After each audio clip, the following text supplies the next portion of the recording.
Yeah, you remind me of New Oh, York. you remind me. That's how we do it. We're on the same page. All right. Okay. Okay. You remind me of New York. Put a We boogie down. are we're lower west side.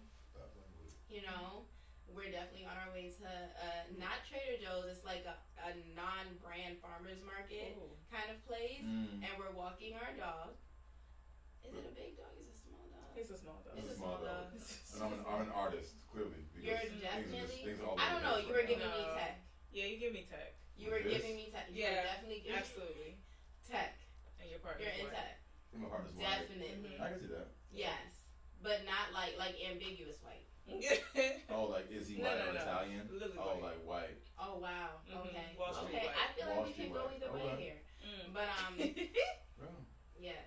Speaking of New York, we on the way. Pew pew pew pew pew. Yeah. Pew pew pew pew pew.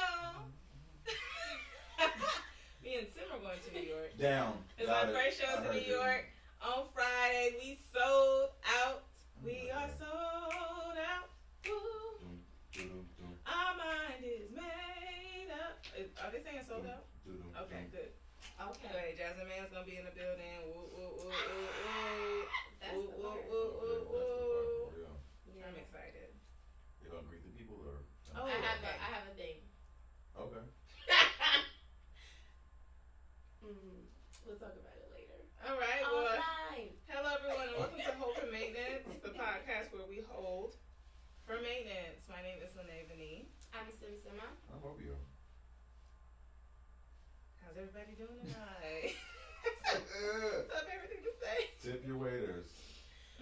Oh God. Well, happy holidays. Happy holidays. Happy holidays. Isn't that? Merry Christmas. Yeah. Merry Christmas and happy holidays. Yeah. Carol sing them? We don't know when you tried that last Okay, I was just You're gonna no. know. Did we come back better? No. Yeah. I came Yeah, back let's better. go for it. I came back better. Go for it. Okay, go ahead.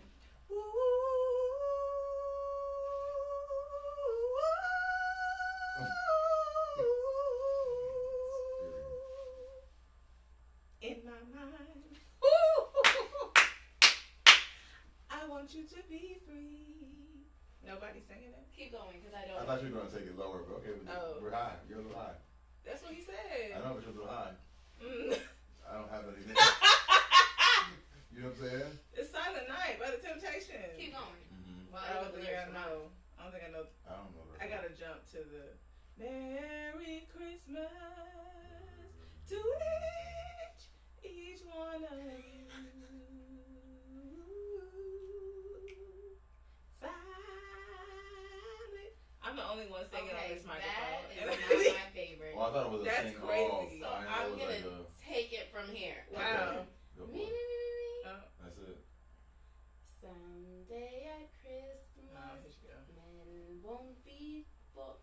Men will be Play, boys. no, men won't be boys. Oh. Playing with bombs like kids play with toys. One warm December, our hearts will see a world where men are free. Sing. Someday at Christmas, there'll be no wars when we have learned what Christmas is for. When we have found, I'm pretty sure this is not the key. You something. What life's really worth, there'll be peace on earth. Yay! I enjoyed that. I'm gonna eat your love. What you got? I don't have anything. You have nothing? I don't know. I don't know like a lot of the words. Besides It wasn't aggressive. You have nothing to the thing we didn't prepare for. It's just Christmas time. Christmas is my favorite season. Same. Come on, Oh, even. Christmas time is here. Families drawing near. Ooh. Olden times and ancient rhymes. Ooh. Christmas time is here. Oh, happiness and cheer. Yeah. Oh, that we will always be. That's it.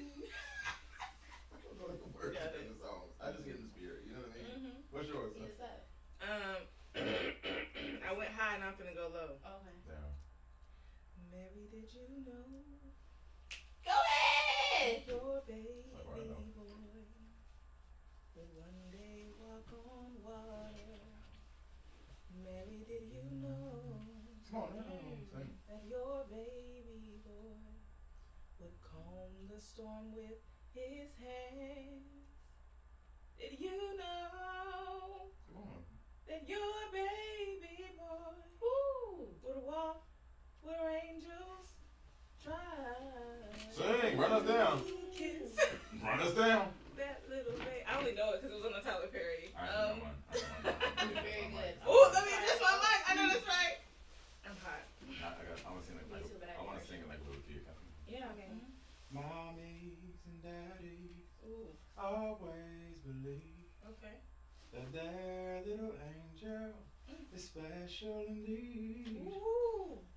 And you can grow older to be anything.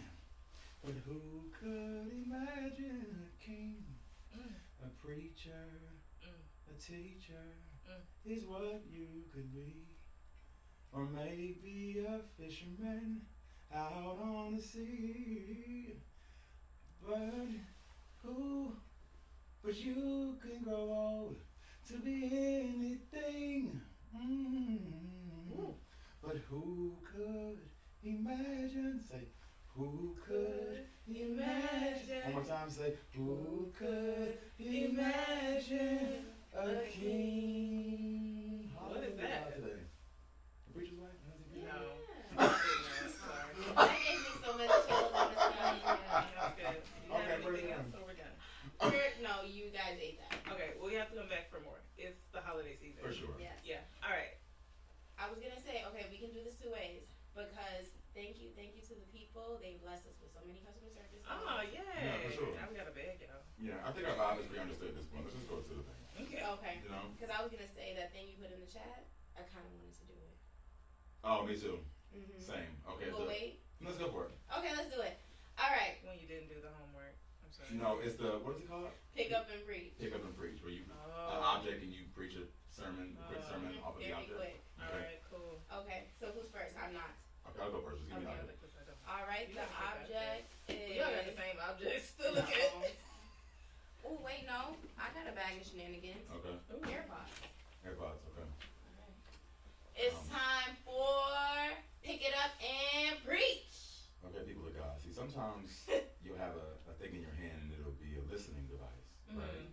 And it's funny, a lot of us grew up thinking that you had 2 ears and 1 mouth, right? Right, Am I right, here? right. Am I with you? Yeah. And so you wanted to listen twice as much as you spoke. Right. You see what I'm saying? Yes, God. And so what happens is, oftentimes when you are being led, you may be led in silence, amen? Okay. Because God has to do the talking in this Ooh. season, not you, huh? Okay. Right? And so these AirPods are thinking you're listening to music, Amen. right? Amen. But God is saying, I'm going to do the song that soothes your spirit. I ain't coming to preach.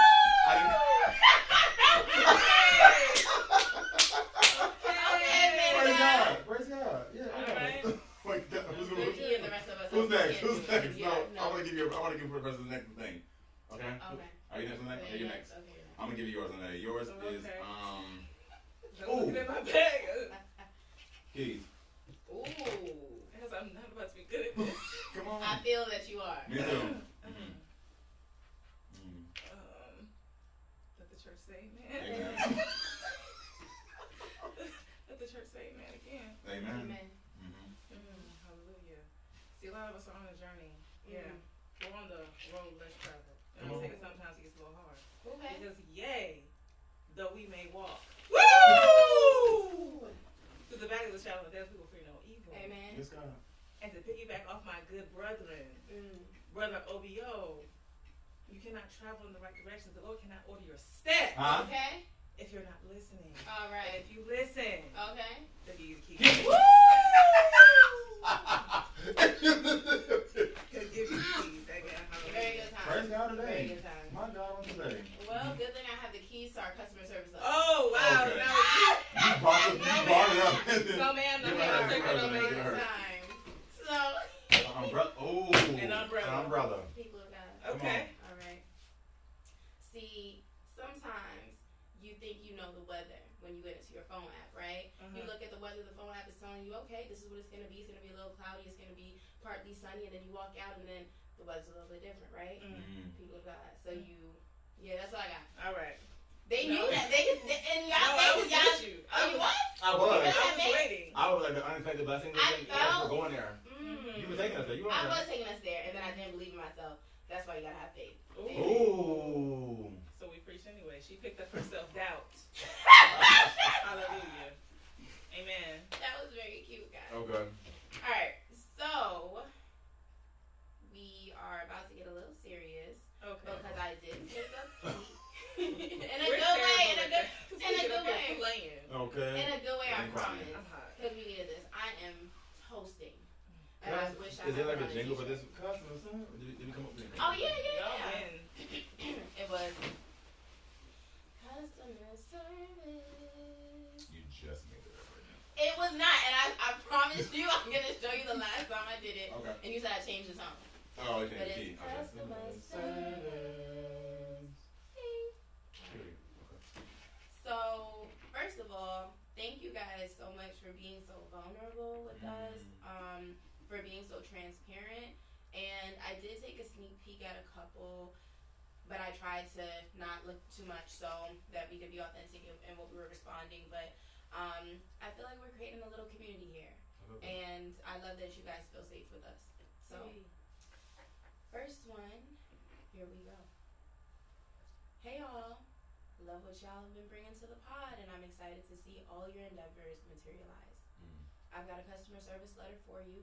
Been holding on to it because of the hurt child inside of me that refuses to ask for help. But I'm working on that. Anyway, I wanted to ask you all, in the face of trying times that feel like every day lately, how do you find the motivation to keep going?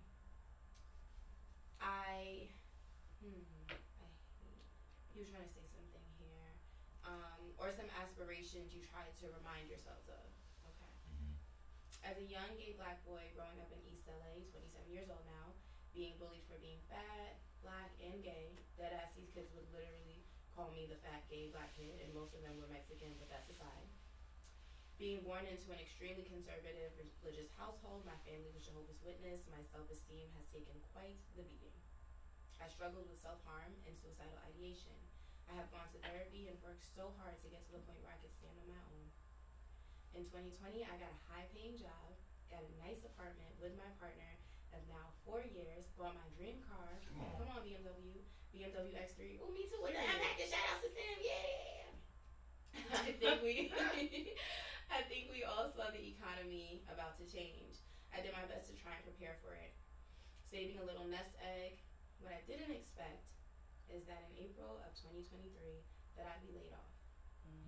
I was able to find a new job in 2 months, but at a much lower wage, and even though I can pay bills, I have nothing left over and have exhausted my savings. In July, my partner was diagnosed with stage 4 kidney failure and told that he'd live maybe 3 to 5 years without a transplant. We don't know the cause, but it's not alcohol or drug related. We've got him on the transplant list, but things are moving slow.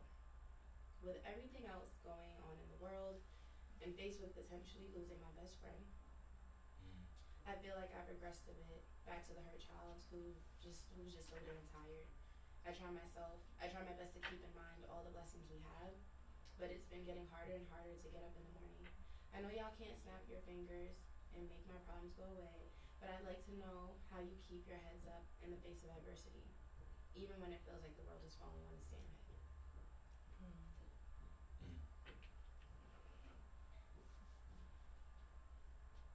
I wish we could snap our fingers and make all these problems go away. Yeah, that's a lot. Seriously. That's a lot. That's a whole lot. I would say, well, one, the world is better because you are here, and I want you to keep that in mind. Speaking to the suicidal ideation, speaking to the hurt, speaking to the young boy that lives within you, that you still feel like he's a little bit more. Just remind him and you in this moment that the world is better because you are here, and that's truth. It's not a manifestation piece. It's the truth. The world is better because you are here.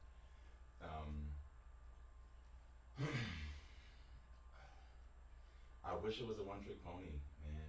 think if it's any solace, I haven't been exactly where you are, but I've had that same question. How do I stay motivated in the midst? How do I keep going in the midst? And so I think if it's any consolation, you're not alone in that thinking.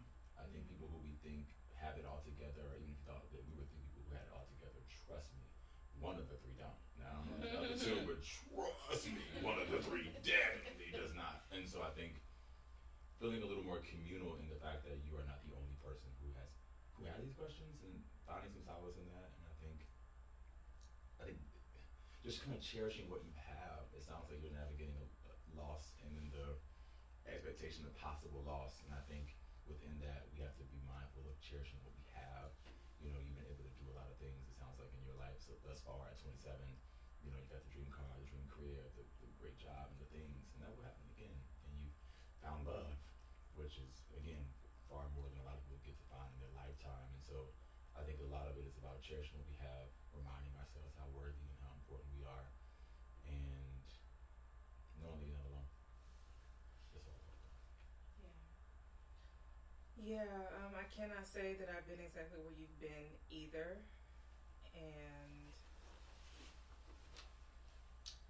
But I have recently been going through a thing. I don't know if you can tell from times we go on this podcast and just didn't have it. But one thing I have learned, and I'm wondering if it's universal, so please take it with a grain of salt. Please take it with everything if it's applicable and helpful to you. But one thing I've learned the hard way is that when the world that I worked for is falling apart, that means that's a season that's no longer meant for me.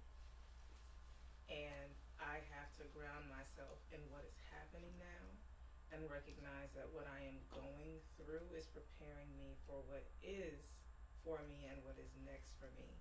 And pulling my focus away from what I don't have anymore and putting my focus into what I do have and what I'm supposed to be learning from this moment makes it better for me.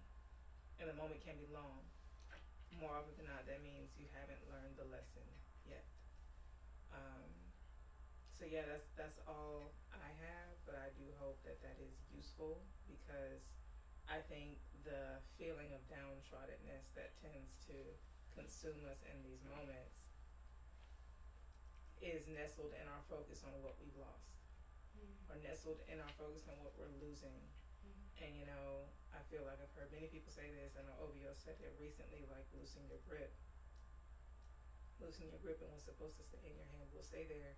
And more often than not, if you loosen your grip, what is better than what you had you'll now be able to receive it. So yeah, just shifting your paradigm is what I would have to offer. Yeah. It made me think about when I first found out about like death in general, like finding out people die. I was devastated because and it was this weird thing as a child too.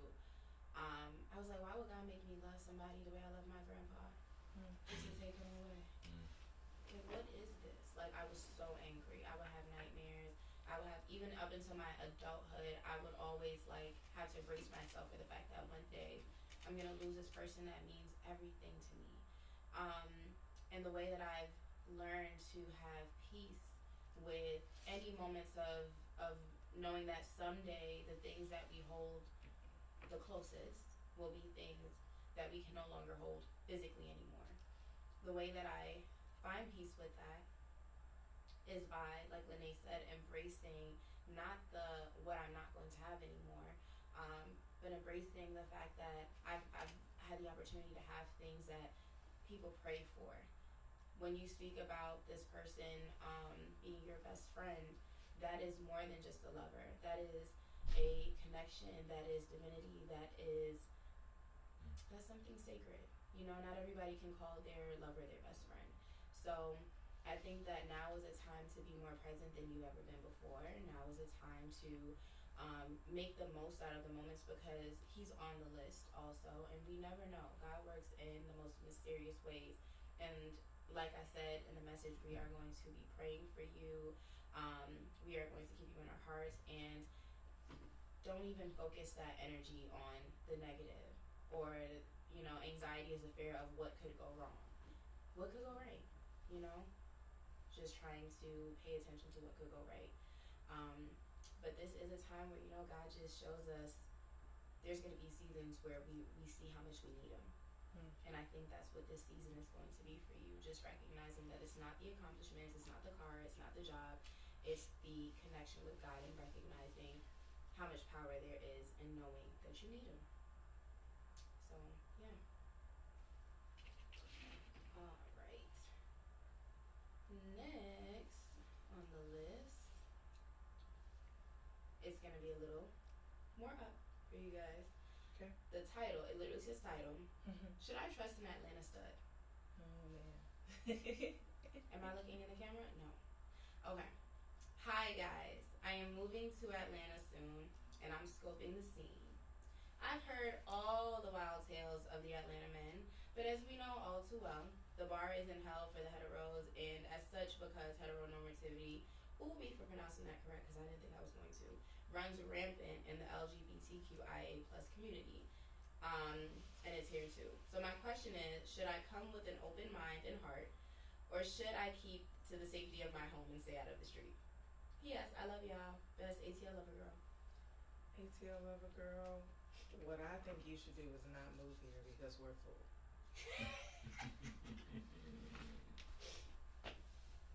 The end. Seriously, don't move here. It's terrible out here in these streets. I don't know who I saw say this recently, but they were just saying that they feel like she was a transplant as well, and felt like she was struggling with loneliness and just friendships, period, because people in Atlanta were like fake. I feel like she used another word, but essentially she said she couldn't really sustain female relationships.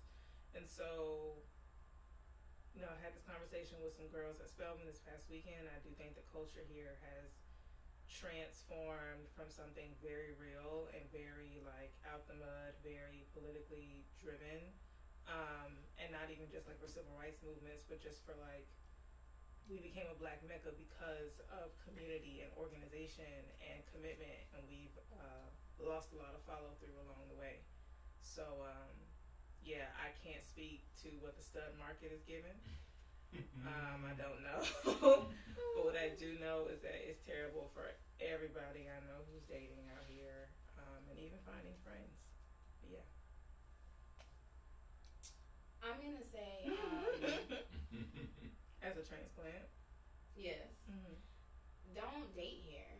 Like, if the person should happen to you, great, wonderful. But don't come here with the intentions of dating. This is not the city for dating. But it is the city to connect and to network and to become the best version of yourself. And I've said before that as you become a better version of yourself, you begin to attract similar people, which gives you a better possibility of meeting somebody that isn't as trash as they could be. But if you come here with the intention of dating, more chances than not, you're going to meet someone who presents themselves to be something, and then you find out that that is just the person that they wanted to be. That is not actually them. There's a lot of camouflage and disguise happening out here because people come out here to fulfill their dreams and to get a higher paying job where it's a lower expense than living. Like, there's just a lot of... Just don't come. Reroute your plans. I don't know if that's possible, but I'm being honest. Maybe go to Houston. I heard it's fun over there. Houston, I heard, is fun and spacious. Yeah. Yeah. And the cost of living is lower. And I heard the dating isn't bad out there, honestly. It's been decided, ATL lover girl. Go to Houston. Well, you have any thoughts? I mean, I feel like I may be a little more optimistic than these two. Okay. Like, a hair more optimistic, just because I think as a queer person in Atlanta, it's a little bit different. Okay. And I don't know how old you are, which also really plays a part. I'll give you some brackets. So then, if you're less than 25, sure. If you're over 25, don't move here. Just don't. I think that's fair. I think if you're less than 25 and you want to navigate, find your Okay. land on some stuff, I think Atlanta's a cool spot to do it. You can probably save some money while you do it. There's decent food here. People are kind of cliquish, but I think people are also mixy, so you'll be able to like go in and out. Now, finding a tribe, touch and go, girl. I wouldn't recommend tribe searching, but if you want to have a good time, some good time people, you can find that every day. Not everybody, but like we're very mixy. So It's been decided to move to Houston. Sorry, girl. I was trying, sister. Love her, girl. Go on to Houston. Okay, guys. So last one, and then we're gonna get into our favorite segment. So here's a letter. What's up, y'all? I have a soul aching desire to have a family. Unfortunately, I have been striking out with 2 failed long-term relationships in the past 10 years. I definitely thought I was getting married both times. They were both kind, loving, and generous men. Both had so much drama with their mothers of their children, they could not convince themselves to start a family with me. Oh, man. So here I am with a geriatric uterus and no man. Okay. Ma'am. I want to become a single mother by choice, but I am so scared to do this alone. I am a new business owner and now self-employed, and I'm already overwhelmed. I don't want to make decisions out of fear, but science is science. By the way, I'm a physician. Pros, no baby daddy drama. I'll never pay child support. I don't have to put pressure on a man to procreate with me if he doesn't want to. Cons. Come on, Condola. Cons, no co-parent. The child feeling like they are missing something without 2 parents. Child care. I wonder, and I don't know that any of us can answer this question, but something my boyfriend says to me often is that he doesn't feel like he missed anything by not having his dad around because he didn't have anything to compare it to. And so I wonder if that's like, if that idea is like projected onto family structures, that there has to be a 2-parent home. Now I do agree that there does need to be a village. So my only thing I was thinking the whole time is like, okay, even if you don't have a co-parent, do you have community that you can come to an agreement with to help you raise the child? Because I think that's going to be most important. I was going to comment about, take your time, but if you're a physician and you have, all the information that you need on your own particular uterus, I definitely say take advantage of the time that you have, because I definitely get that piece. But a village, I think, is more important. And there are so many people who are making unconventional family structures these days. So I think there's hope. You don't need a man, but you do need people. Oh, me? Go ahead. Yeah, I think I like that she's doing pros and cons. Just because I think sometimes parents only think about themselves.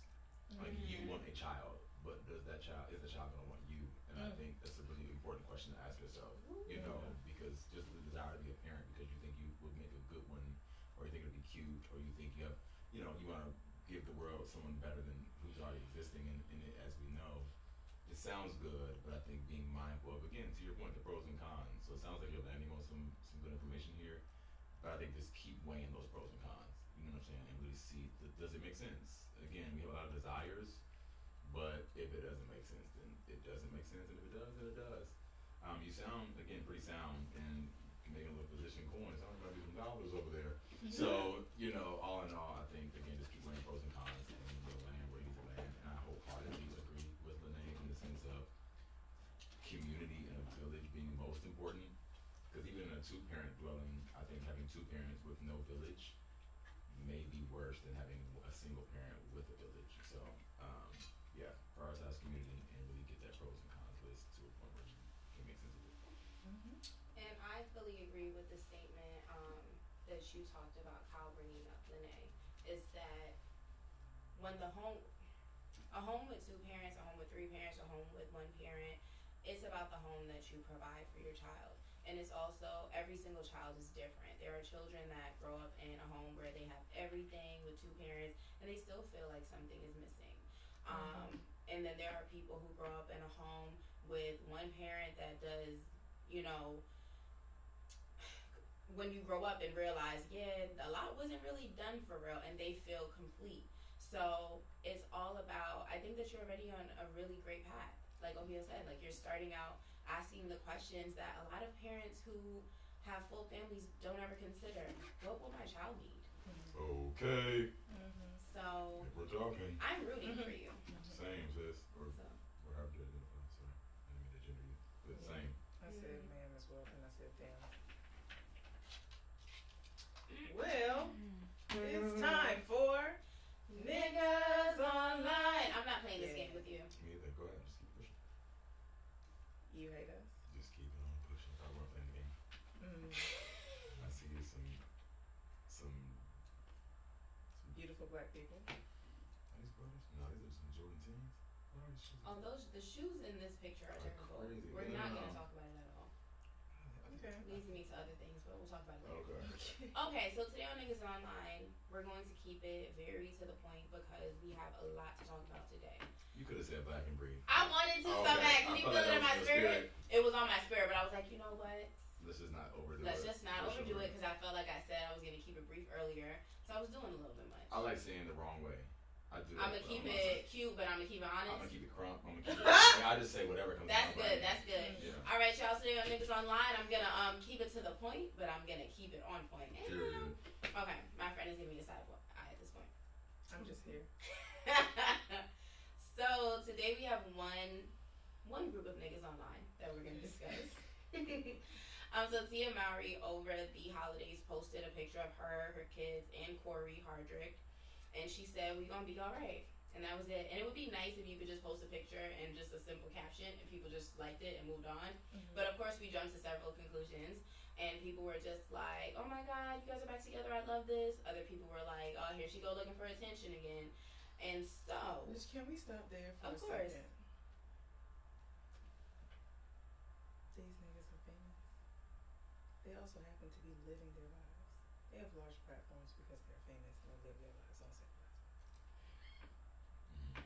Let's not act like you niggas, you bitches, don't have questions that you've asked. So when they make posts regarding the questions that you asked, not looking for attention, they are living their lives. You just happen to be on the app that humans have created to give to famous people. So they have platforms, everybody sees what's going on with them. You see what I'm saying? Mhm. The for attention part is wild, and y'all are just like so mean and weird and lame and whack. What are they wearing? Keep your ass keep the same. So weird. But like, what do they have on? I don't really know, but that's their business. That's their business. I just wanted to I love say my guys. I it love because the I guys. love me some Tia. Love I you. love me some Tia Same. down. I just think she is so fun and funky in herself, and she really don't care about what y'all have to say. I think so, too. But I would love for somebody to like get in there and style her and do some fun like different things outside of her comfort zone because I just think she would just be so cute. But I love that lady. So let's get into the niggas online. They said Even the hat. Okay, well, Sorry, go ahead. What we doing? so. SMH Carolina Blue says this doesn't mean they are back together. Just co-parenting for the sake of their children. My only issue with Tia Mowry is her using her situation with Corey for attention. If you want to be single and out in these streets, just do that. Don't have to make a show of it. And it's people like this. I know this is somebody's granddaddy, somebody's uncle. I'm confused. What does she do for attention? That's my point. What does she My do for only attention? issue with Tia, who Gives a are fuck. you? Incorrect. Okay. More appropriate. It's like if we scroll back to the picture, we gonna be all right. We gonna be all right. We just went through a divorce. We And gonna I be all just right. feel like, never mind. Go ahead. We want to hear it. Using her situation with Corey for attention. What does Tia need your attention for? Why would she use someone less famous than her for attention? I don't know. Just doesn't make sense to me. Well, I feel like we make her relevant. She doesn't make herself relevant. You need, you know what I'm saying? I guess in their mind, like you need attention to have attention, right? Like, you know what I'm saying? Like if no one buys the thing, like you're the consumer of the thing, so I need you to consume it. If you don't consume it, then I think they may I'm not think gonna that, but I think again to my earlier point, people don't understand that these people like have lives outside of Fair. what's on social, what they do on television. Like you'd be surprised. Just simply, we don't know what Tia has going on. Tia could be a writer, a director. She could be producing things. She could have a line coming out, or like she could just be working as Tia Mowry. She got real estate somewhere for She- sure. She Yeah. does things with her life. Like For sure. we don't necessarily need that. There's a difference between a Tia Mowry and a Blueface and a Krishan. Because what they do is get attention on the internet. And And that's who they are. that's who they are, and that's how they do bread and butter. There's a difference between being popular and being in a thing. Like Yeah. I think they're more so banking on popularity. You're saying Yes. banking on There's a social. difference Yes. between being a culture icon Ooh. and being a person who is literally using. Shade room icon. Good. Yes. It's like you're my yin and yang today. So yes. So yes. For me, it's just like the lady comes up here. She puts her family up. She says we're gonna be all right because yes, I have been public about my divorce. I do recognize that I have a community of followers. Unfortunately, weird strangers try and band in with them, so now they got to be a part of the conversation too. But I have a community, and I told my community, hey, I'm not in this relationship anymore that I've been in all my life. So yeah, I'm posting a picture. We gonna be all right. If you want to be single and out in these streets, like me wanting a divorce has nothing to do with having a desire to be single and out in these streets. Yes, sir. And I just feel like it's a very misogynistic point of view that when women no longer want to be in a relationship with a long-term partner, it's because they have a desire to have sex with other men. Like, I don't think that's exclusive to women, though. Is that? You said what? I don't think that assumption is exclusive to women, though. I think when most people become single, they think you're going to be in the streets. But we don't drag men like... Yeah, you might not get judged for it, but I think we Yeah. all assume that in your singlehood, you're going to the streets. You're going to that I guess I don't. I guess I assume people are single. Wait, I just thought about Lori Harvey leaving dancing. It's like They broke up too? Yeah. Oh, wow, okay. Yeah. But so when I think about Lori Harvey, and honestly, I don't even think she desires to be out in the streets. I think everybody wants a chance to be the person who wins Lori Harvey. That's what I think. When she's back on the market, I think, okay, some niggas will come out the blue thinking they're going to be the one or whatever. But I really don't think when people become single, they have a desire to be out in the streets. I think when people become single, the relationship didn't work out. Yeah. That's exactly. No, I agree. I'm saying, like, I think the general public, when they assume when they put the first streets thing on you, I just think, I don't think it's a gender thing. I don't think, like, people who do think streets equal single, I think they think it for everybody. I don't think it's like women single streets, men single is not streets. I think men are just able to be in the streets and without judgment. Because most people think, okay, he might be single, he might start smashing these girls. We just don't call it streets because we don't judge men for being. Because men are least likely to break up with you. Yeah, they'll just cheat on you until you get that up. But yeah, that's fair. Yeah. I also like Lori Harvey. To me, doesn't, which is why I always like don't have a big thing about Lori Harvey because I think what she's doing isn't that crazy to me. Like a guy a year doesn't sound insane to me. Most of y'all date 2 guys a year. Correct. Yeah. You're just not famous, so we don't care. But the crazy part for me in a good way is the $1 million NDAs to date me. Because it's been real quiet. Expensive. Period. It is. Imagine like breaking up with someone and like you're the type of person that does vent online, but because you got $1 million on your head, you just out here just punching the air, stressed. Like, you can't put no subliminals up, just nothing. Oh, you mad? She my I wish good. I never met this. You know what I'm saying? Like, dang, I wonder if here I go speculating. But I wonder if like it's a clause in the contract we're gonna break up in a year. Like, so here's your time you have to spend with me. Give it Shut up all. about it. And then we're Y'all make one. yeah, I think I got the same birthday. I stand. I'm all for. See, I think I'm on the fence about this topic though. This thing because I'm not really against people having comments. Like I don't mind that. I just think I'm against projection. Like you know, like to me, leave it. Like you hear an outfit, fine, say it. It's a picture. Everybody can have an opinion. We get it. Like I'm not mad at it. I hate the outfit, hate the hair, hate the this, hate the this, fine. Or hate the backdrop, hate the shoes, hate the car, hate the table, hate the decor. I stick it there. But I think I get to know. It's like, well, didn't you just say I'm a student under this guy? She does. It's like, how do we get to all this think piece stuff? Like, it's a picture. Judge the picture and leave it at that. Y'all be taking pictures and making it a whole thing. If you scroll to the back, if you guys zoom in to the side, there was one of like a man's toothbrush on that table that lets us know that he's still And in this picture right here, if you scroll in, you can see her wedding ring is still sitting there by the fireplace. And she just It's took it like, off how did we get And the here? caption was like, we gonna be alright, in no way negated anything you said prior to this post. Yeah. And it didn't foreshadow that anything was different. Yeah. But damn, we're gonna be alright as a collective unit. Someone said he still got his shoes on. Y'all relax. Yeah. I saw my. And he do have his shoes on still. Yeah, because He came to come. He- Okay, see, look at me getting into the Anyway. So the comment. You have anything else before I No, I'm good. get into the That's closing it. comment that will lead us into the big kahuna? Okay. All right. These comments let me know just how many people grew up in single parent or competitive households. 2 people who share kids can't sit down for a family holiday without it having to be regret or something sinister. Now, while there's a part of me that doesn't like that, it feels like you said a single parent household in attack. This was still important to say, and I will say combative households. I have an amazing relationship with my child's father. I don't want that man. I don't look at that man like, damn, I wish I could. No. But that's the homie, and I'm so proud of the fact that our child is able to look at us and be like, oh, so you can break up with people and not want to kill them? Yes. You can have a child with somebody and start a relationship with other people, and that person don't shade you or make your life difficult? Yes. You can have a child with somebody and not put them on child support? Yes. Yes, you can. So, Yeah.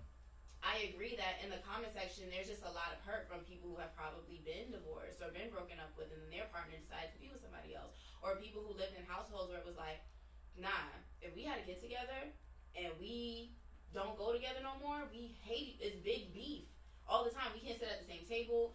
When he called, go in the other room, like, and I hate that for us as family units. That's not normal. I don't know who needs to hear that. That's not okay. Stop not letting your child see the man because you don't like that man no more. That has nothing to do with that baby. Unless he's predatory and weird. Correct.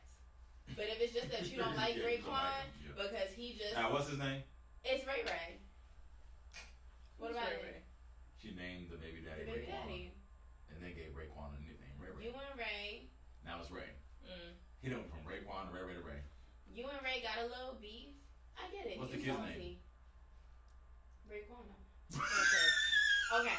And that's why she don't let the baby see him, because she reminds him of the baby every time she calls the name. Got it. Got it. Raekwon. They call her Quan. Quan. Okay. Not Quana. No, Quan. Because it's more like, it's cute. Like Rich Homie. Okay, Okay. guys. We'll be right back. Gonna take a quick break. All right, guys, and we're back with our big kahuna. Gonna pass the mic to Sim to discuss today's topic. You did that because I'm ghetto over here. I think it said the tone. All right. So, today, guys, we are talking about T.I., his son King, and anger in Black families. So, for those of you guys who are not hip to what happened over the weekends, are you laughing because I'm speaking about you? No, I'm laughing because you said hip. Hip? You hit the hip to make me laugh. I don't know. Those of you guys who are not hip. Hip. If you're not up to date on what happened, recently, King, that is T.I.'s son, he went live. And they were going to a game against Falcons and Saints. It started out as him just, giving a little fan background, like, for those of y'all who like the Saints or don't like the Saints, this is what's going on. But he's just, like, streaming, like, you know how the streamer guys just, like, show you every single aspect of what's going on. And in the midst of that, King and his dad, T.I., get into a shouting match. Now, I don't know if you guys have ever been, I don't know how your relationship is with your families and how far you guys let this go, but have you ever had a moment where, like, you and your family start out, like, your family's trying to kind of, like, tease you a little bit, and that teasing goes a little bit too far and you begin to get offended? Have you ever had a moment like that? For sure. Nah. I don't get into the teasing game at all, though, to be honest. Yeah, we don't Okay. tease. That's not my thing. Okay, something that I know what you mean. Yeah. Because I've seen it happen in many families where it's like, mom and dad trying to be like, boy, like, you ain't on that, blah, blah, blah. So King is basically speaking about the fact that he never wanted to be in the suburban life. He never wanted to be behind the gates. Wait. He never wanted all that. Where did he wanted want to be in a bando with his grandma in the hood. And that's what it was. He really did say that. I get that, though. I actually do get that. As I laugh at it, I get that. Yeah. No, it does. But because it's like, I think that even, okay, for example, I grew up in South Bronx at a time where it was very, very crazy. And my little brother and my little sister grew up in the suburbs. And I was like, this is great. We're living in the suburbs now. Woo, I was so excited. My little brother, every chance he got, was trying to go back down to my auntie's house so that he could be in the hood. And I would always be like, you're not like that. You're not about that. And it's okay. Like, you don't want that life. So, in the video, T.I. and Tiny are both telling King, like, you only want to go to your grandma because you wanted to go suck on your pacifier until you were 12 years old. So, what starts out as like, boy, you ain't like that, stop, gets into very specific moments of just, like, embarrassment, for real. Like, because now we're on live, we're on the internet. So, King is saying things like, I stand on business. I'm not even like that. You can tell he's being defensive now because he's trying to protect whatever honor or dignity he has left. Because that's a bit much. Not that. Your mom just said you've been sucking on a pacifier since you were 12 years old. Till you were 12 years old. So he's even trying to still try and make a little joke out of it, but it's continuing to get more and more intense. So now him and his father are directly having a screaming match to where he's saying you're capping, you're just trying to say things that aren't true because that's how you are. I know who you are. Mm-hmm. To where T.I. gets offended, and it goes from a screaming match to T.I. putting his hands on his boy. Mm-hmm. Now they're fighting. Tiny's there trying to break it up, and it gets really, really nasty. So he says to his dad, I don't give a F who you are. You be faking an image for the internet, and that's not me. You can't play with me. I'm a grown-ass man now. And so a lot of younger people are saying that this type of anger is a buildup of other issues, while older people are saying that he's disrespecting his family. So it opened up a lot of questions about Black families and how we deal with anger. So before I get into even my feedback on it, were there any moments that kind of triggered you or reminded you of moments where it's your families or families that you've known of have handled anger in these ways where instead of addressing the fact that we have an issue, it's all about the principle of disrespect? Oh yeah, it's always that. Even outside of this context, if you got an attitude, if you have a question, if you feel like something isn't fair, it's what did I say? Don't look at me like that. Don't talk to me like that. Don't raise your voice. And the only thing that I have to say so far about this particular situation is the thing that frustrates me the most is this desire for everything to be on principle, especially with Black families and Black elders, when we have enough information to know that person doesn't deserve to be respected. Mm. So it's you're disrespecting his family from what you know about T.I. just by himself. Does it feel like he's a person who allows his kids to have space that makes his kids feel safe that would warrant respect from his children? No, but y'all don't care about that. Those are my thoughts. I want to exchange words here. I don't know how to do this, but if we can get a petition or something, or just start to switch culture, I want to stop calling these people family. Hear me out. Walk with me here, guys. Okay. Let's go with relatives until I decide you're my family. Just because I feel like it dismantles. Because honestly, I be getting a little more excited about some of y'all's friendships. Somebody need to make sure the way y'all feel about family, you should feel about some of your friends. Some of your friends are really there honoring you, holding you down. I'm not saying you don't hold your friends and hold them close. But I'm just saying you going out of your way to to maintain this family dynamic with people who really ain't even. When you have a family that you've created, that is to me more pertinent, and I get it. People have perpetuated this idea that the blood family is the most important thing in the world to you, and that's cute and all. But if it's not, it's not. It don't have to be, in my personal opinion. And I also don't feel like family silences you.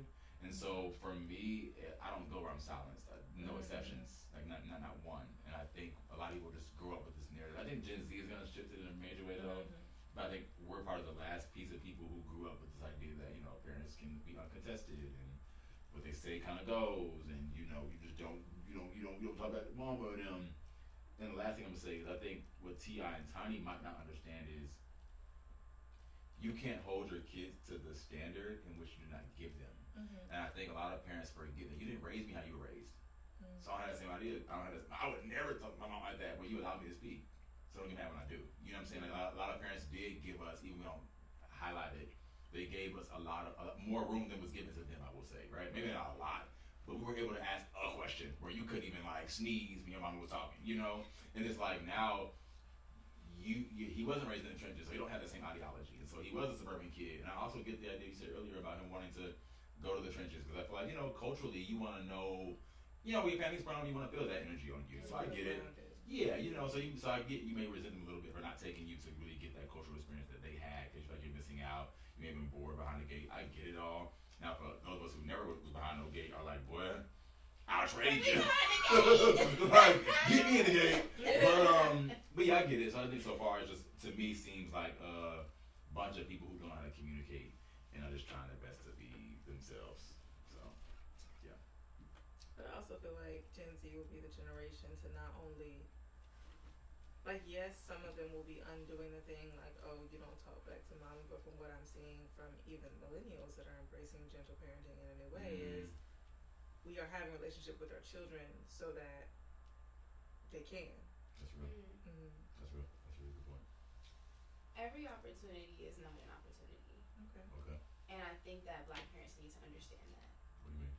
So every single opportunity that you have to show your child, hey, this is this and that is not the opportunity. For me, I feel that I can't speak to white parents. I can speak to my Black parents and the other Black parents I know of. Mm-hmm. When company gets around, it feels like there's this internal desire to embarrass children, to make them feel smaller. What is that called? I don't know. Do you guys have friends who are like that too? What is it? Oh, what about yes. people makes them want to start doing that? What is I it don't. about? You see the disgust that you feel right now? Like, what is that? That's I never how understood that. I don't like it. Then my girl Sim used to be. Why are we? How do we get it? It's a desire to be in Close? more relationship with them than you. Say that again. It's a desire to be in more relationship with them than you. By embarrassing me. Yeah. Because now you think they funny, or now you. I'm just saying, like, them. whatever, like, the value is of that person is higher than their desire to be in a relationship and have value and, what's the word, approval or validation from that person is worth more to them than your safety in that moment. Or your... Oh, so they hate I you. get you. They hate I me. don't know if they hate you. They hate I me. just have a friend who get like that sometimes around some of their other friends. She becomes new and different in alignment with their behaviors, and certain things that are priorities to us as friends fly out the window because these people are near and present. So I think the same goes with family. Like, and a lot of times, especially when it comes to parents, it's like deep-seated shit that don't got nothing to do with you.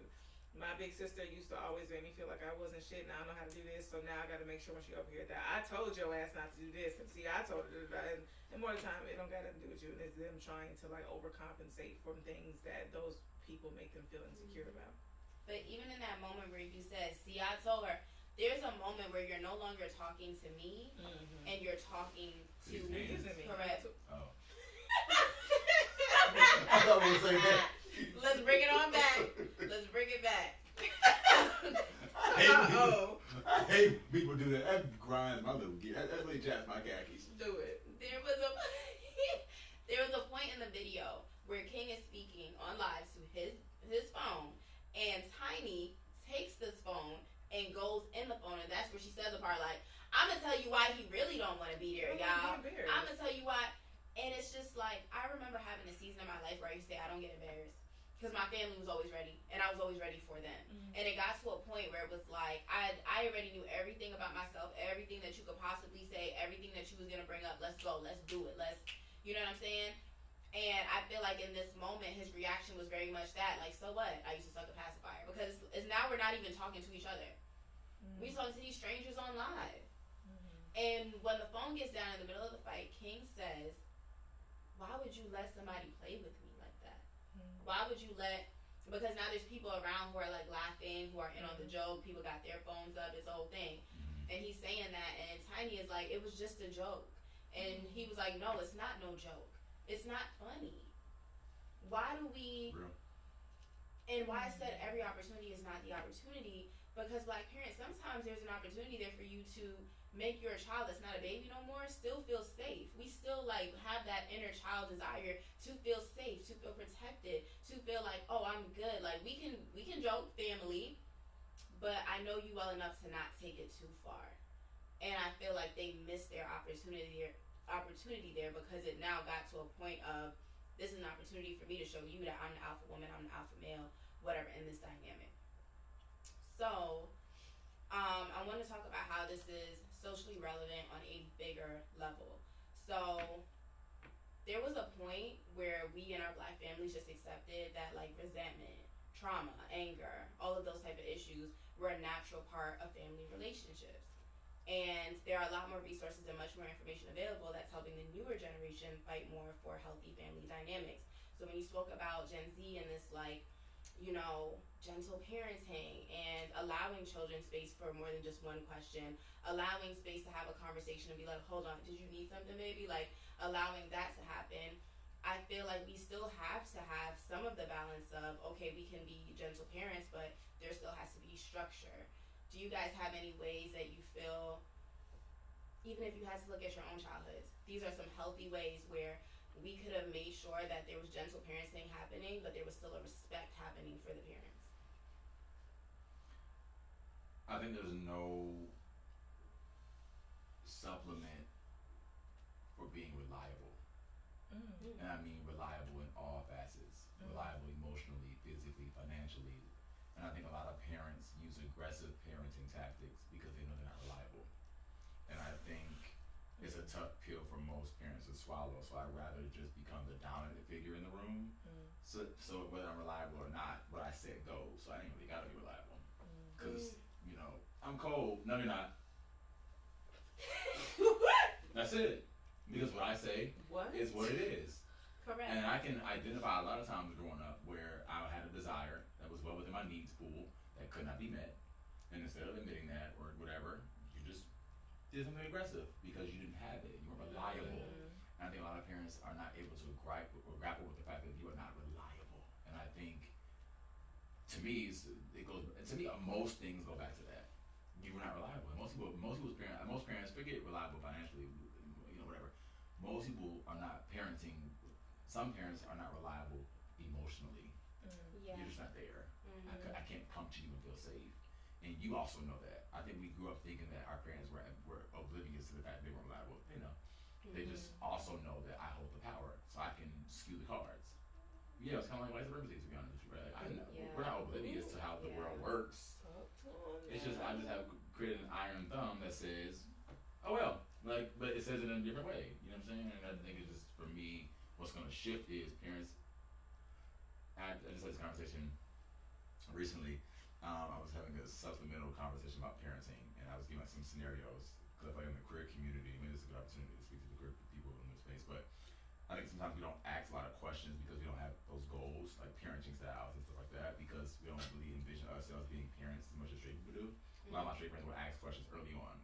If your kid's gay, how would you feel? Just so you kind of get a feel for who your partner is and blah, blah. But for us, parenting feels so far away. But I think I was having a conversation. I was saying, like, what happens if your child is uncomfortable and comes to you with that discomfort? Like what do? Do you initially tell them that they're not comfortable? And we had this whole long, drawn-out conversation. People who are not parents yet, who are projecting, but it was the idea that creating a space where they can feel uncomfortable out loud, opposed to having to go navigate on your own in the corner, wherever that looks like. I think a lot of parents, again, just don't have the time and are not reliable. So I think time and reliability, and again, time can go back to white supremacy as well, because a lot of parents are working really hard to come up with ends meet, and it's hard to work really hard. There's nuances, but being reliable helps. I'll tell you, like, being transparent, that there's been times where gentle parenting has, like, bit me in the butt, for real. Like, there's been times where, because I give my son space to, because, okay, I'm gonna say a thing too. The people that you see doing gentle parenting are the people who have a life and structure set up. I'm not gonna lie, it's a little bit of privilege, for real. Like, to be able to give children the space to ask certain things is because your life is set up a way to where if they ask something, it's not gonna be so bad, right? But there's been times where, for example, did I tell y'all the thing about my car? Like, how my car was okay. I forgot what happened to my car, but Tristan, he had asked a question like, when are you getting a new car?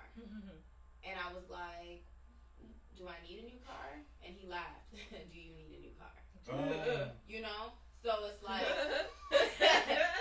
and so now here I am in this moment where internally, just as a human, not even just as his parent, but as a like, you trying to embarrass me right now. Like, I could really take it outside with you one time. I'm getting offended. But now as I'm a mom, I gotta like sit there and be like, well, what do you mean by that?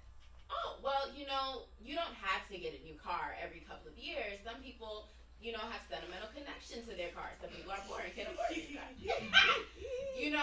So it forces you to be in these conversations sometimes where you're recognizing your shortcomings, or you're recognizing where there's something like, there's been times before, like, okay, my brakes, for example, got to get my brakes fixed BMW don't play with you. They're gonna let you know through that beep or through them little things on your tab. Fix this now. So my son is in that reading stage. He'll look, mommy, your brakes are still not fixed. Let me fix that. Your And son so, is reading you damn. consistently. So now, as a woman, as a grown person who be looking at that brake thing and be like, damn, Sam, you gotta get your brakes fixed. Like, when your kid keeps telling you that, there's a moment where it's like, damn. Shut up. No, and that was gonna be my point, but OBO kind of swooped it up into his. The biggest thing for me, I think, was a lack of patience. Someone said that on the internet. I was like, oh, that makes so much sense, because whether it's a parent like raising their voice or not, or just saying I said so or no, or just not giving explanation, their response to kids being kids has everything to do with the amount of patience they have to deal with it in the moment. So yeah, that's what could have been more helpful to me as a youth.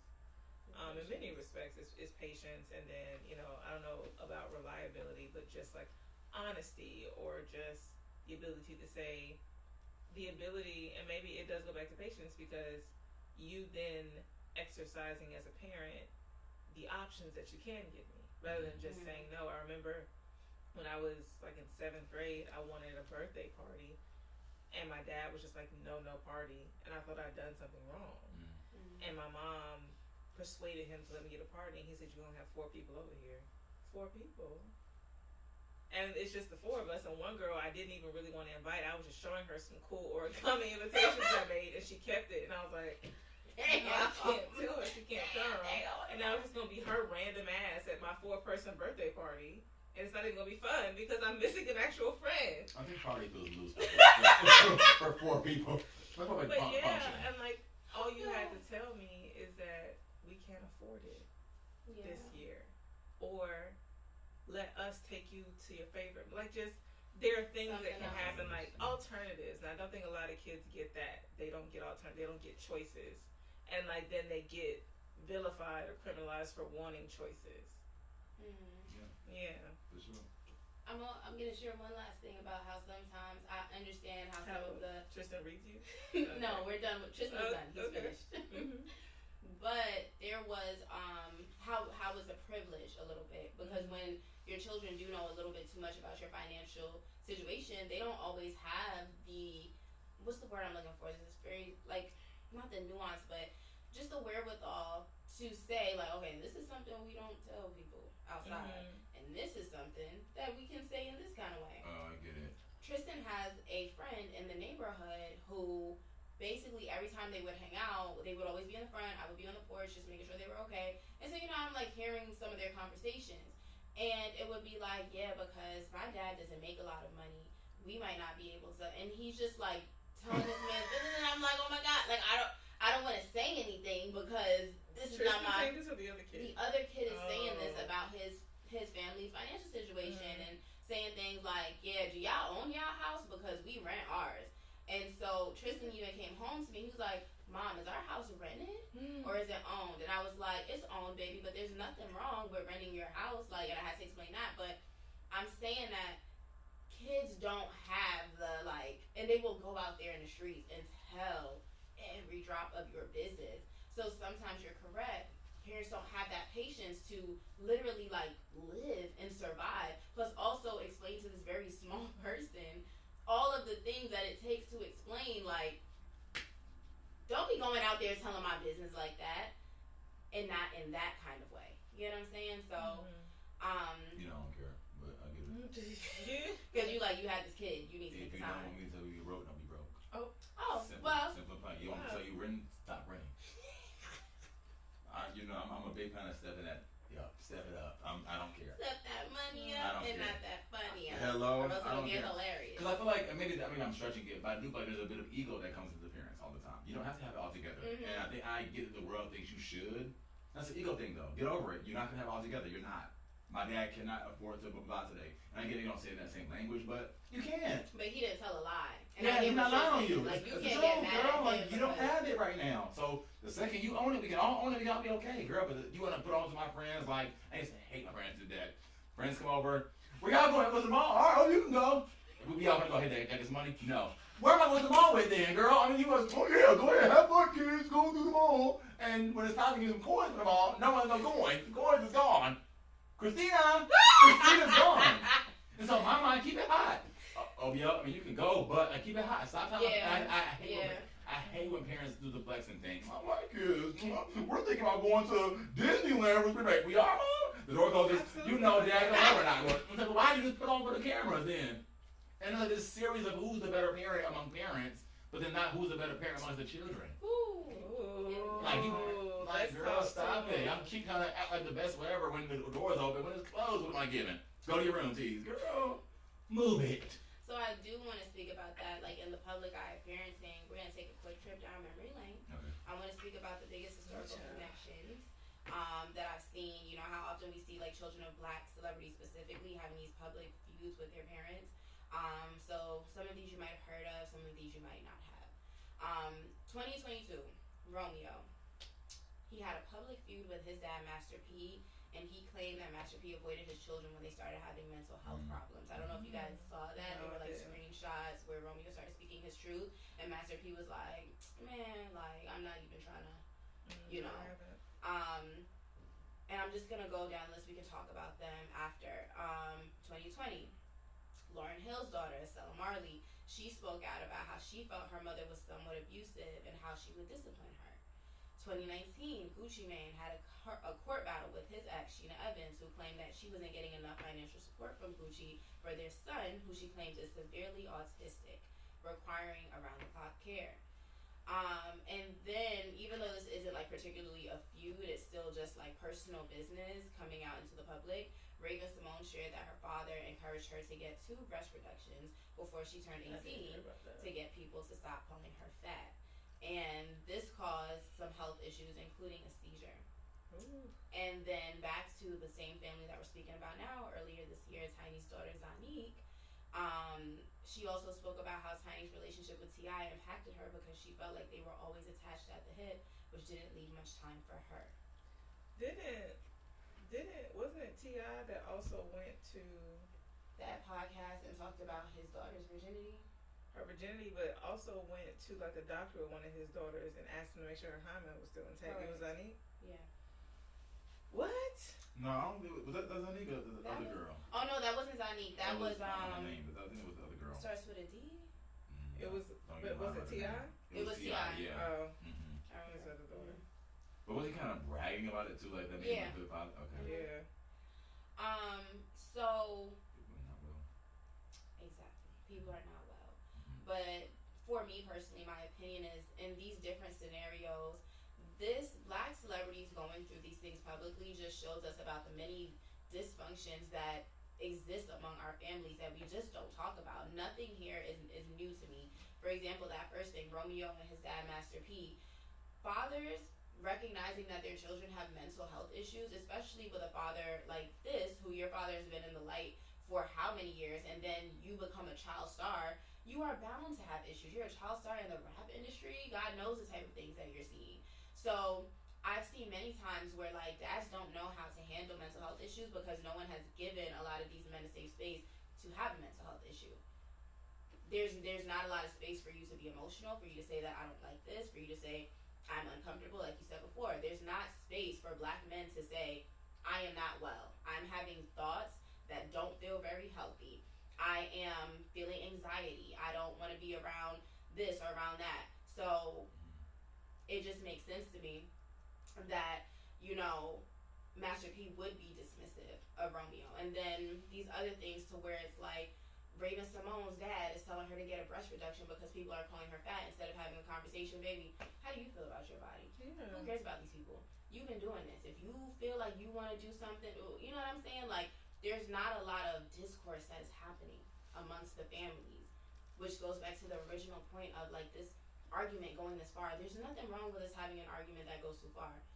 But at some point, can someone say, hey, let's turn the camera off? We're having a family matter. You good, son? Well, like we said earlier, some people have platforms because they're famous, and some people have platforms because they need it to be famous. Wow. There's a stark difference. Yeah.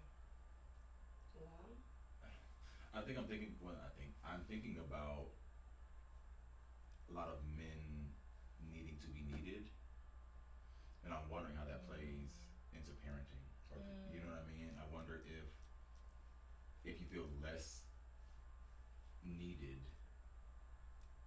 what does that result in? You know, I think a lot of fathers especially feel most valuable when there's this idea that you need me, when your agency is predetermined by me, or when your agency is reliant on me to make a choice. But I think as we get older, we kind of get, more in ourselves. And we always talk about, they say, you smelling yourself now. You feel like a woman. You feel like a man. But I may feel more like myself. I may just be growing and evolving and learning and attaching to myself what I've learned.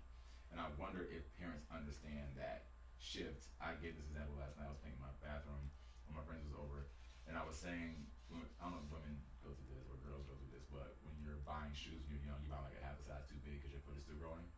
Did you have to? No. Okay. I was about to say because I don't want people to know that I have big feet. Work. And so for a lot of guys, not Lassie.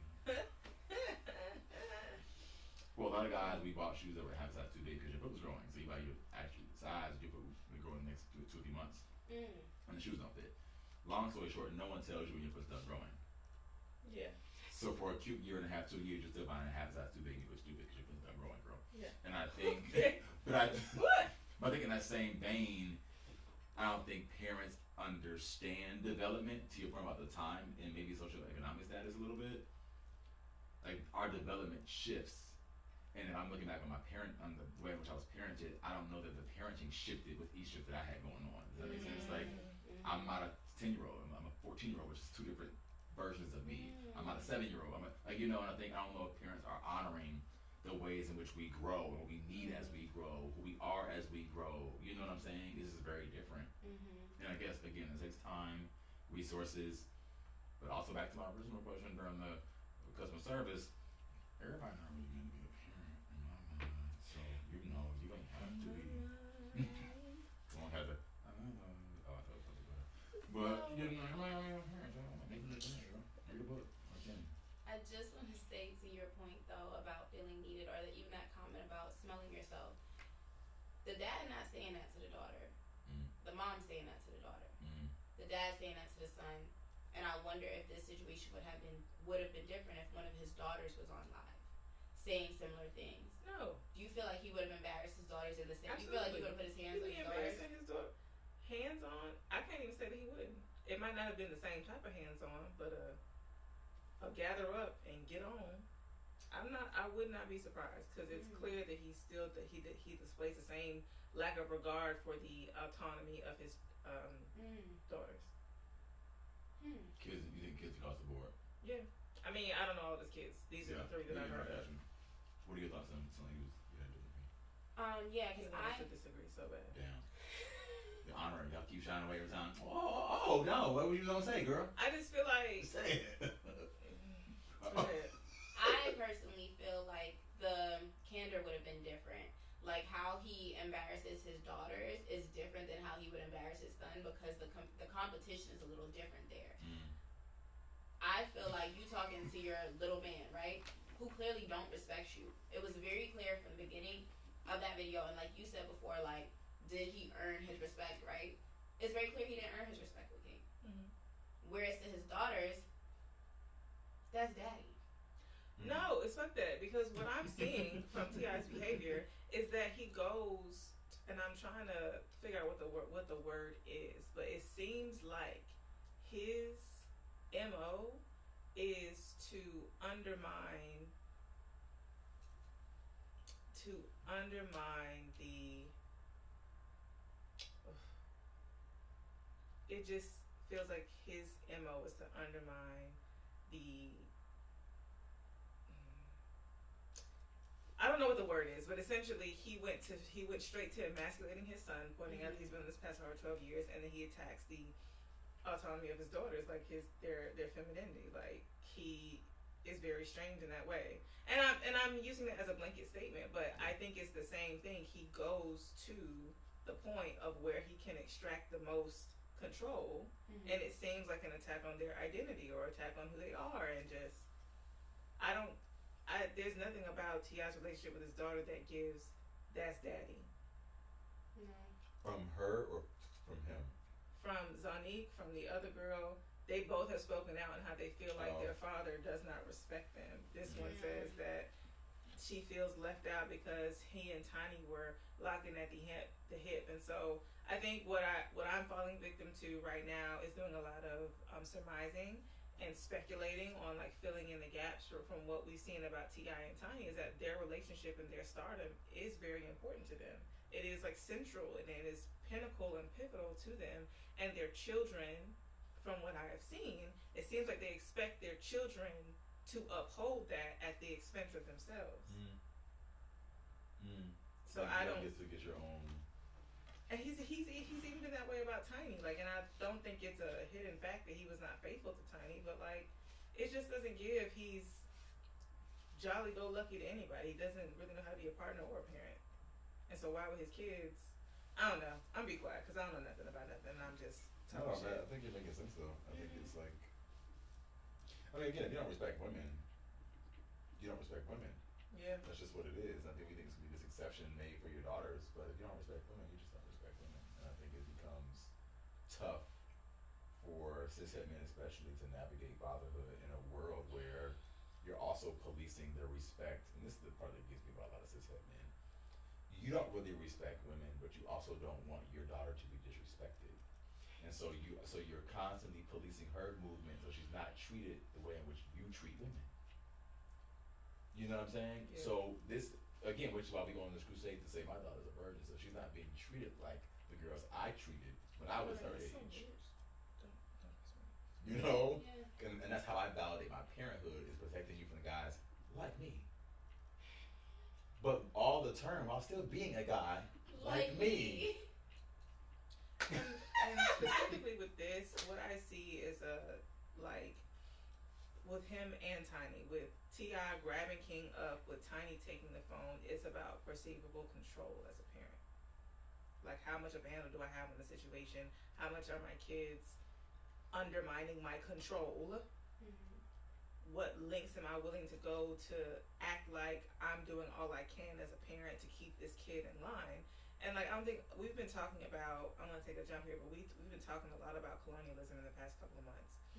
But what a lot of people are not talking about is parentalism, and that being something that a lot of these colonizing imperial countries enacted upon their colonies, enacted upon places that they took control over, and that is essentially treating the colonies and the people in those colonies like children who cannot care for themselves, who must show deference to you and need you in order to progress and do well.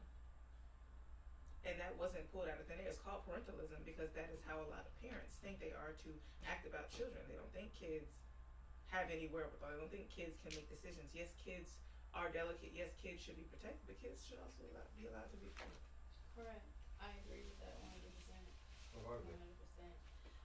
So I know we're coming to a close too, but I don't want to close without bringing up the one thing that I know has to be on all of our minds when we ask about how this affects Black families. It should be. It's not okay. Slavery. Okay, gotcha. Y'all didn't think about slavery in terms of how we express our anger in our families today? Yeah. Yeah, I mean, I think he said about it and earlier. everything. Well, Yeah. Absolutely. I try my best not to bring up slavery. No, I'm gonna be that girl. But no, you said it earlier, white supremacy and just the ways in which we were policed, abused, instructed, limited, controlled. A lot of that was modeled as authority and successful and societally, I don't know, societally approved, validated, think the type of control you should aspire to, because that's the place that we were in. And so a lot of it, even if we wanted it to be better for our kids, we still use the tools of the master and model the same shit, just in maybe diluted and blacker forms, but it's the same shit. That's lame. It's very lame. It's very lame. And not a flex. Sorry, and not a flex. I think, like, to me, especially when well-to-do parents flex about being able to cut their grown kids off financially and their livelihood not being their livelihood anymore, it's not a flex. The fact that you are wealthy and then set your kid up to have something of their own is insane to me. Yeah. Like if you can push a button and their livelihood is now minus or decreased, that is sad. It's not a They flex. would do what you say. It's also not a flex. Why haven't you set them up them from up to where they have their own age? stuff? Correct. Like, I'm confused. If you are this well-to-do person, you've been with your whole entire life, and you have yet to give them a business, a property, or something, that don't make sense. And even if you feel like they're ungrateful, And I think that's the part about the ego I talk about when it's like, again, you know how oblivious to whose fault it is. You just don't want to take any onus of that. Correct. So you're saying, I'm going to make this about everybody else but me. You didn't get that from me. Who we get it from, girl? As y'all your be trying to make your kids take up for a lot of space. You be trying to make them heal from their own trauma and heal yours, and like just literally make up the space to be able to even be around you because you won't heal yours. Because you think you're an old dog that can't learn new traits, and that's just your excuse to not be any different and do any different and love any different. And you're asking for too fucking much from people who didn't ask to be. For sure, and you are an old dog, a Great Dane, but still make it happen. That was just such a good. I get here. I caught the bus. No, bitch, you bust a nut. All right, Anyway. everybody, it's time to go. How do